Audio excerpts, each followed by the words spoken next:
और सीमा के खिलाफ दर्ज एफआईआर में पुलिस को सीमा के पास क्या कुछ मिला है वो आपको हम एक एक करके बताते हैं। जी हाँ, ग्राफिक्स की मदद से एक एक करके आपको समझाते हैं कि क्या क्या बरामद किया गया है। देखिए, सीमा के पास से 4 मोबाइल फोन्स बरामद किए गए हैं और अपने आप में बड़ा सवाल कि 4 मोबाइल फोन उसके पास क्यों है। और देखिए, ये समझिए कि एक सिम मिला है, मोबाइल फोन 4 मिले हैं लेकिन सिम एक मिला है सीमा के पास से। और क्या मिला है सीमा के पास से, देखिए एक टूटा हुआ मोबाइल फोन भी मिला है, यानी कुल 5 मोबाइल फोन मिले हैं जिसमें से 4 सही हैं और एक टूटा हुआ है। इसके अलावा 3 आधार कार्ड मिले हैं। अब कौन सा आधार कार्ड सही है, कौन सा गलत है, ये जांच एजेंसियां पता लगा रही हैं। साथ ही 6 पासपोर्ट भी सीमा के पास से बरामद किए गए हैं। टीम को 6 पासपोर्ट सीमा के पास से मिले हैं।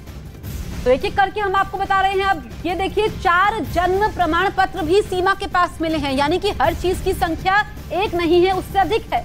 और देखिए, एक परिवार रजिस्ट्रेशन सर्टिफिकेट भी सीमा के पास से बरामद किया गया है। टीम को ये तमाम चीजें सीमा के पास से मिली हैं और कई सवाल भी इसके बाद खड़े हो रहे हैं। बिल्कुल, इसके बाद एक मैरिज रजिस्ट्रेशन सर्टिफिकेट भी मिला है और इन्हीं डॉक्यूमेंट्स के आधार पर अब आगे की जांच हो रही है। और साथ ही देखिए, 5 वैक्सीनेशन कार्ड भी यहाँ पर सीमा के पास से टीम को मिले हैं। तो एक बस टिकट मिला है, ये काठमांडू से दिल्ली तक का मिला है कि किस तरीके से सीमा पाकिस्तान से वाया दुबई फिर काठमांडू और भारत पहुंची। तो देखिए, तमाम चीजें जो बरामद की गई हैं, इसमें आपको बता दें कि 2 वीडियो कैसेट भी सीमा के पास से बरामद किए गए हैं। अब आखिर इस वीडियो कैसेट में क्या है, ये जांच के बाद खुलासा होगा। बिल्कुल, इसके अलावा एक नेशनल आइडेंटिटी कार्ड मिला है। तो इतने सारे डॉक्यूमेंट्स सीमा के पास से मिले हैं।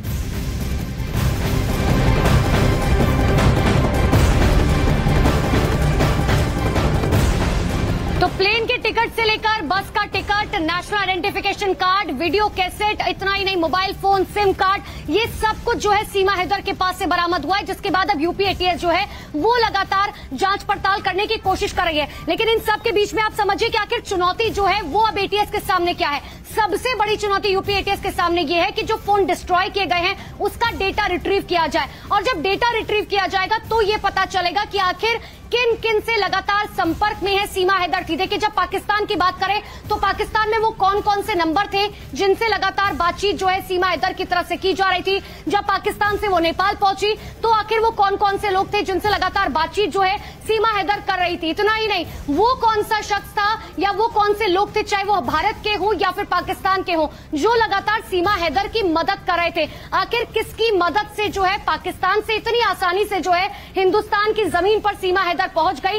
ये तमाम सवाल जो है लगातार उठ रहे हैं, जिनके सवालों के जवाब यूपी एटीएस खंगाल रही है। लेकिन सर, सवाल इतने ही नहीं है, क्योंकि कई ऐसे राज हैं जिनको लेकर ये कहा जा रहा है जिनके बारे में सचिन भी नहीं जानता। क्योंकि आखिर दुबई से किस तरीके से वो नेपाल पहुंचती है, जिस तरीके से कहा जा रहा है कि काठमांडू का एक बकायदा टिकट जो है वो उनके पास से मिला है, तो आखिर किस तरीके से वो नेपाल से पहुंची है, उसके बाद दिल्ली पहुंची और दिल्ली से नोएडा पहुंची। तो इन तमाम सवालों को लेकर जो है तमाम तरह के कयास लगाए जा रहे हैं, जिनको लेकर अब यूपी एटीएस जो है वो सवाल पूछे। लेकिन आपको दिखाते हैं कि आखिर इस पूरे मामले में किस किस तरह की थ्योरी अब तक निकलकर सामने आई है।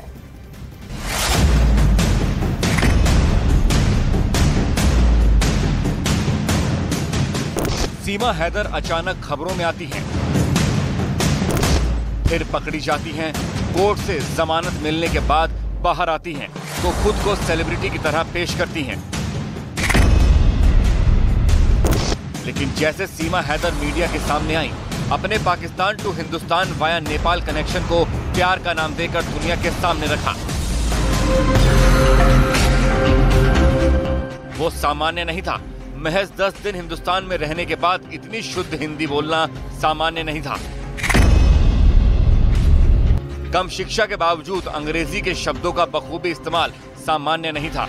और यही असामान्य हरकत जांच एजेंसियों के गले से नीचे नहीं उतरी। नतीजा ये है कि आज दूसरे दिन भी सीमा एटीएस के दफ्तर पर हाजिरी देने पहुंची हैं। 8:30 बजे सीमा हैदर को पूछताछ के लिए एटीएस की टीमें यहां से लेकर गई हैं। उनके साथ उसके 2 बच्चों को भी लेकर गई है। हालांकि बच्चे छोटे हैं क्योंकि मां के बगैर नहीं रह सकते और इसी वजह से उन्हें भी लेकर गई है। उसके साथ ही सचिन नाम का जो युवक जिसके घर में सीमा हैदर रह रही थी, वो एक दिन पहले ही यानी सोमवार की शाम को जब उससे पूछताछ की गई थी तो उसे एटीएस ने अपने पास ही रोका हुआ है। उससे लगातार पूछताछ जारी है। वहीं सचिन के पिता नेत्रपाल को भी एटीएस की टीमें लेकर गई है।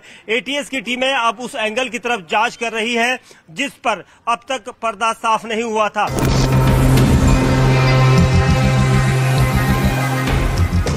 भारत की उस सरहद पर जहां परिंदा भी बिना इजाजत पर नहीं मार सकता, वहां से सुरक्षित निकल आना, फर्जी डॉक्यूमेंट से सफर करना और नाम बदलकर ऑनलाइन गेम खेलना सीमा के तेज दिमाग को दिखाता है।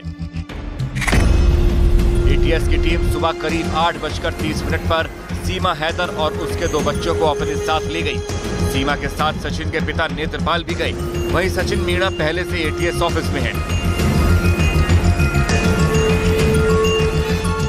दावा है कि सीमा हैदर, सचिन और सचिन के पिता को एटीएस की टीम पूछताछ के लिए इस बार किसी अलग जगह पर लेकर गई है, क्योंकि सीमा की तरफ से अब तक के दिए बयानों से टीम संतुष्ट नहीं है। रात में सीमा को तो टीम ने घर भेज दिया था, लेकिन सचिन को एटीएस ऑफिस में ही रोका गया था। सचिन के भाई हो आप, हम जानते हैं। आप थोड़ा सा कॉन्फिडेंट में बताइए कि कितने बजे पुलिस आई थी? पुलिस कब की? सुबह तो रात भी रही पुलिस तो। अच्छा, तो आपसे भी पूछताछ कर रहे हैं? ना, किसी से भी ना। आपसे नहीं कर रहे? क्या कहा गया? कुछ भी ना गई। सीमा कितने बजे आई थी रात को? ऐसे कोई 12-1 बजे करीब। और पापा भी आ गए थे आपके? और सचिन भी आया रात? सचिन नहीं। सिर्फ मोहब्बत के खातिर सरहद पार करना और भारत में बिना इजाजत रहना जांच एजेंसियों की समझ से परे है। सूत्रों का दावा है कि सीमा हैदर सिर्फ उतना ही बता रही हैं जितना वो बताना चाहती हैं, जबकि जांच एजेंसियां सच की तह तक पहुंचने की कोशिश कर रही हैं। ऐसे में एजेंसियां लाई डिटेक्टर टेस्ट और पॉलीग्राफ टेस्ट का सहारा ले सकती हैं।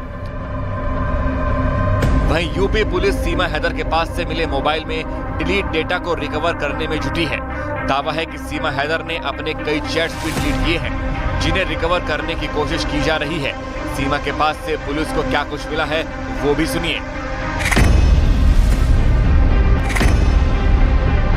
4 मोबाइल, 1 सिम, 1 टूटा मोबाइल, 3 आधार कार्ड, 6 पासपोर्ट, 4 जन्म प्रमाण पत्र, 1 परिवार registration certificate, 1 marriage registration certificate, 5 vaccination card, 1 बस टिकट काठमांडू से दिल्ली तक का, 2 वीडियो कैसेट और 1 नेशनल आई कार्ड। पुलिस की एफआईआर में इन सभी का जिक्र है। एटीएस सीमा हैदर के हर बयान और उसकी बोलचाल के ढंग का विश्लेषण कर रही है और हर पहेली को सुलझाने की कोशिश कर रही है।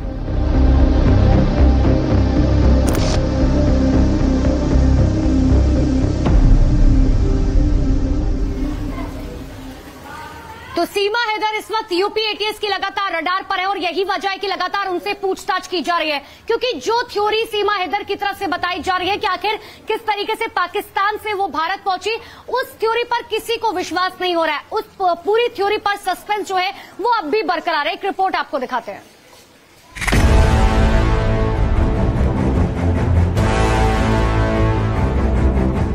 यहाँ का वीजा नहीं मिलता, मैंने यहाँ के वीजे के लिए भी ट्राई करा था, हो गया बहुत ज्यादा। तो हमने सोचा कि हम एक दूसरे बगैर नहीं रह सकते। पाकिस्तान की सीमा ने कैसे की सीमा पार?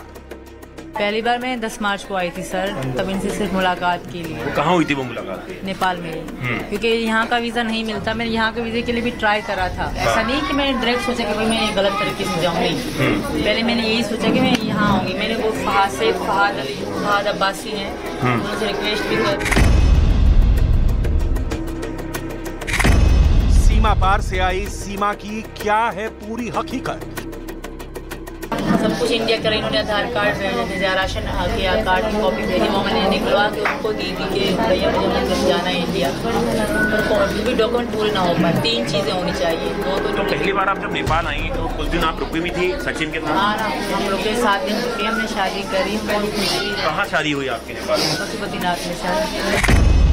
Pakistan to India via Dubai और नेपाल, सीमा गुलाम हैदर की छौरी पर सवार।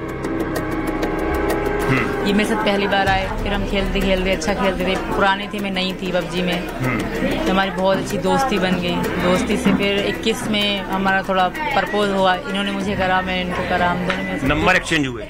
वो तो 20 में ही हो गए थे सर। 21 में हमारे प्यार हो गया बहुत ज्यादा। तो उसके बाद तभी हमने 21 के 7वां महीना था या 8वां महीना था, तो हमने सोचा कि हम एक दूसरे बगैर नहीं रह सकते।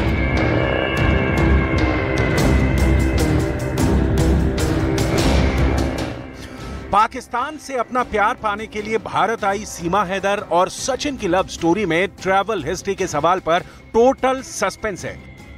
सीमा हैदर भारत कैसे पहुंची? सीमा को सीमा पर क्यों नहीं रोका गया? क्या बॉर्डर पर सीमा ने बच्चों के हिंदू नाम बताए? क्या पाकिस्तान से भारत आना इतना आसान है? सीमा हैदर की पूरी कहानी शुरू होती है मोबाइल फोन पर ऑनलाइन खेले जाने वाले PUBG गेम से। सीमा का दावा है कि सितंबर 2020 में कोरोना के दौरान ग्रेटर नोएडा का सचिन और कराची की सीमा पहली बार संपर्क में आए थे। गेम खेलने के दौरान दोनों अपना माइक्रोफोन ऑन करके रखते थे। गेम खेलते खेलते एक दूसरे से बातें करते थे। सीमा के मुताबिक फरवरी 2023 में सीमा ने भारतीय वीजा के लिए अप्लाई किया था।